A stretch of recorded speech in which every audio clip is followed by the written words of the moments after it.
So normally, like, if a girl asks you to stay the night at her house, like, you're immediately gonna say yes. You know, like, if you're 16 years old and a girl asks you to stay the night, like, there's no, I mean, if she's attractive, there's no saying no to that.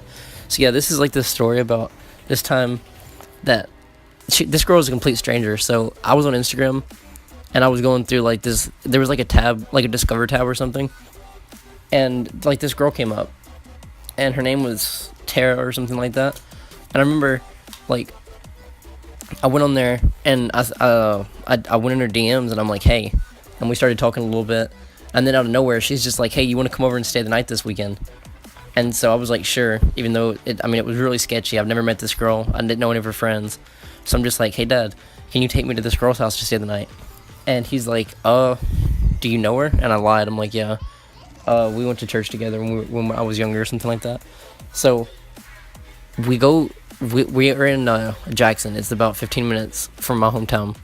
And we went to this, like, we pulled up to a trailer park is where the address took us to. And I couldn't remember if her number was like 17 or 15.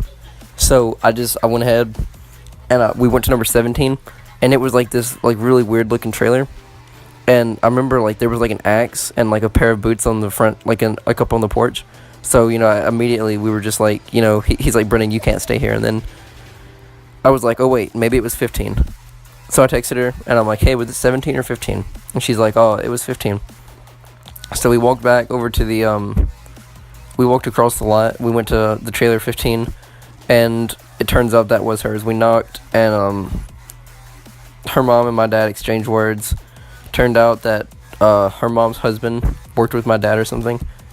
So then we go back to her room, and I'm like, so, you know, I was like, so what are we gonna do? And she like starts telling me all these depressing stories. She's like, you know, my parents beat me, and I'm like, are they gonna beat you tonight? And she's like, I don't know. And I'm like, well, I don't know if that's something I want to be a part of. And then she was talking to me about how she likes posters, because I got a bunch of posters in my room. And I asked her, like, why she didn't have any, and she said she used to have a bunch, but, like, her dad ripped them all down and burned them to teach her a lesson or something. So, you know, I was thinking it was, like, a McJuggernuggets type thing. But, then I'm laying there in her bed, like, I didn't get any action at all. Like, it was a really basic night. I slept in there. I remember, like, when her dad got home, her parents, like, argued for 2 hours straight. And she didn't have, like, a TV or anything in her room, but she had, like, these giant speakers. And we listened to, like, 90s alternative for the majority of the night. And then she just, like, straight up passes out, falls asleep. So I'm sitting there, and I went over, and she had a laptop. So I got the laptop, and I went to Congregate, and I signed into my account, and I just sat there and played Flash games till, like, 4 in the morning. And then, like, she woke up about 6. After I'd been laying there and trying to go to sleep, and she's like, you want any breakfast? And I said, sure. So she goes in there and, like, makes bacon and stuff and comes back, and it was really horrible. So I was ready to just leave at this point. I wanted to go home, take a shower, and sleep. So I called my dad, and I'm like, hey, can you come get me? And he said, yeah. He came and got me.